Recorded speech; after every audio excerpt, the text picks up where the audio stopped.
Why does it feel like nobody wants to commit these days? God, you meet somebody, you have a great date, everything feels amazing, and then either fizzles or you get the text, I'm just not feeling the spark. And I don't know that it's necessarily that no one wants to commit. I think that modern dating culture and our nervous system wiring have really shifted the way that people approach it. And I wanted to even kind of talk about some paradoxes and what you could do. So by the end of this video, you have a couple of tools that you could utilize to handle the burnout, to deal with the fatigue, and to really understand why don't people want to commit these days and what can we do about it. And guys, if you need more, I've got a podcast on here called The Sabrina Zohar Show you can check out, and I answer all your questions on the podcast. Okay. I think we have to call out some elephants in the room here. And I know, I hear this all the time of like, well, people used to go to war and they would write letters. And it's like, yeah, and people also didn't have fucking cell phones and they didn't have communication. And you could afford to travel around the world and it didn't cost you a fucking mortgage. And you could have 3 kids in a home and have a single income home. And so I think there's a few aspects and things that we have to just acknowledge that are different.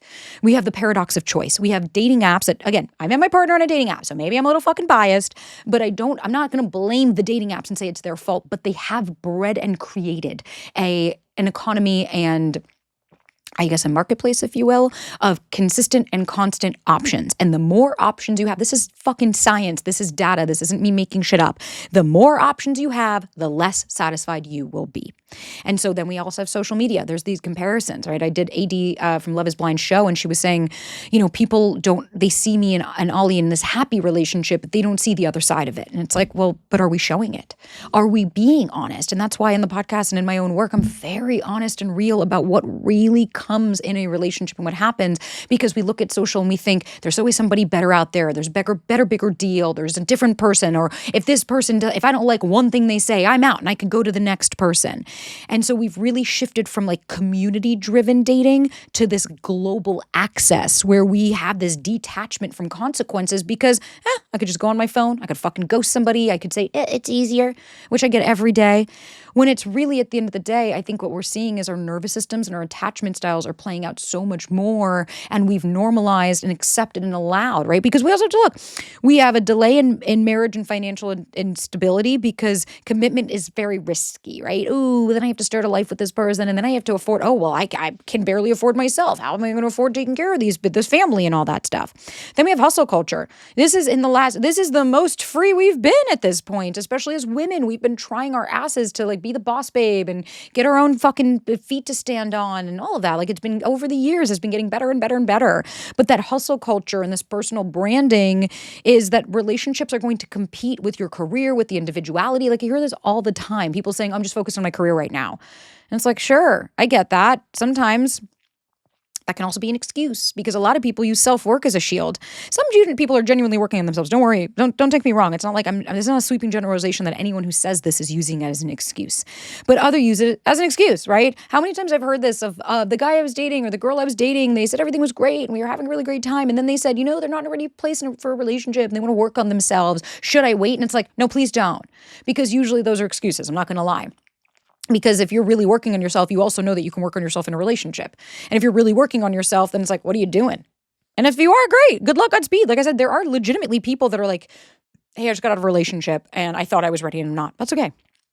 Honesty is kindness, but it's about how do they handle it? That's really what I want to see. And so we also have to look at attachment styles. They're becoming more and more prevalent. We're understanding them more and more. And avoidance, they fear the independence. They feel the loss of independence. They fear that they're going to be trapped. That's why they feel, can't handle this for a lot of avoidant people. It's not all. And then the anxious people, they rush to commitment for safety. And they're insecure and that can really scare for a lot of people. This like rush in and you're like, whoa, where are we going? Not scare because what you want is too much, but because you don't know this person well enough. And so you want commitment after 1 or 2 dates and other people are like, whoa, this feels really intense. And because we've gotten to a point where rejection is fucking terrifying. Like even notice, everybody gets a participation award. Everybody gets included in things. And it's like, that's great. Of course. Yeah. But then it doesn't teach people that like, you're not going to win at everything. You're not going to get everything you want. You're going to lose out on dating, on experiences. And some folks, it's hell in a handbasket. It's the end of the world when that happens. And it's like, okay, so we need to expand our window of tolerance for rejection. And then when you have that push-pull, that dynamic, it's the perfect match. And then it stalls commitment because are both people doing the work? Because typically speaking, somebody who's more secure, they're less likely to like rush into something, and they're not going to enter casual flings. And so that's why they know it doesn't really go anywhere. And that's why so they're not going to rush into that type of commitment. And so I think for a lot of people, we have to really look at what are they coming with. And so let's talk about some biological factors. So we have dopamine-driven dating, and that is probably what I see more often than anything else. And it's these novelty hits. It's swiping. It's the early stages of commitment and attraction. It's the rushing into it. It's the love bombing. And all of that feels really rewarding, but it's not long-term durability because you need safety and security to build a healthy and secure relationship. You don't just rush into it and come on really fucking strong. And then it's like, okay, and what are you going to do with all that? And so we have to also look that a lot of people are like slot machines, right? They want that, I want the spark, I want the spark. And you're like, well, that's that's not sustainable. A lot of people have a fear of commitment and vulnerability. They're and I get that. That's really real, but they're terrified of being judged. They're terrified of telling somebody I like them. It doesn't matter your fucking attachment style. That's what I mean by like, we got to cut this. Oh, well, avoidance do that. So do anxious people. And that's okay. It's called humans. Humans do that. Part of this as well is understanding that past relationship trauma doesn't mean that we need to associate it to commitment or pain or a loss of control in our future. I hear this all the fucking time. Well, how am I going to trust somebody? My exes did all that. And it's like, okay. So now everybody is your ex? It's like, no, we have to stop projecting our shit onto other people and stop with the fucking situationships. You want a relationship, then take up space. We can't be totally shocked when we do, let's just see where it goes when that person's like not being emotionally invested with us and it's quite low. Oh, but then we're surprised that they don't want to commit. And so we need to look at the compatibility testing over just choosing and growing with somebody. It's like, no. We need to make sure that this person's actually compatible versus hoping and wishing that, oh, we're just going to outgrow this. Or we're going to be fine. We're going to be together and it's going to be great. And so what you could do about it, right? You really want to you want to change the way you date. You want to start meeting different people. Like I had that. I used to think when I lived in Venice, no one wants to commit to me. Everybody wants to be single. It's fuckboy la la land. Same with San Diego. And it's like I met my partner with a minute I changed my thought process. When I started to realize, okay, well, there are plenty of people that want to commit. I just maybe haven't met them yet. And so I had to change and get really clear on my non-negotiables. What are my boundaries? What is my timeline? What am I doing? I had to screen for values, not just chemistry. I wasn't just looking at, are we having a good time? I was looking at, do we align? Do they support me in the ways that I need? Do I feel safe, seen, heard, and understood?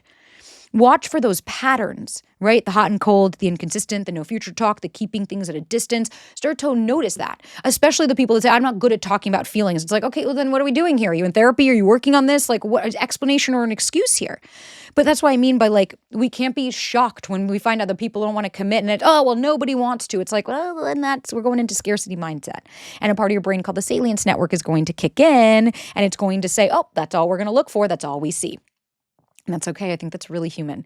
And so I also want to just clarify that this doesn't mean there's anything wrong with you. It doesn't mean there's a lot of people that aren't ready to commit. And so we have to look that rejection is not an end all be all. It's redirection. I could do this. I could talk. That's what I wanted to say.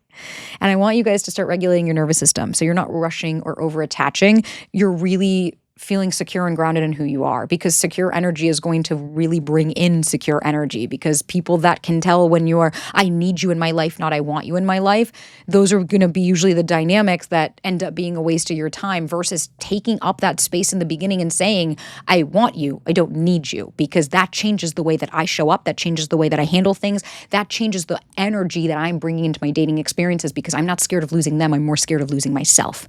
And that is how I will start to bring people in that do want to commit versus consistently. If you have a pattern and you see the same thing, then we have to look and say, what is my part in this? It's not yours to blame and shame, but what is my part? What am I allowing? So guys, as always, if you want more, check out the podcast. You can listen right here. You can watch here. You can listen on Spotify or Apple. If you guys want to work with me, ask a question, join a course, whatever you guys need, everything is at sabrinazohar.com. Don't forget to rate, subscribe, follow along, and we have new videos every single week. So if you need more, I will see you guys next week, and I am so grateful. Thank you guys for joining.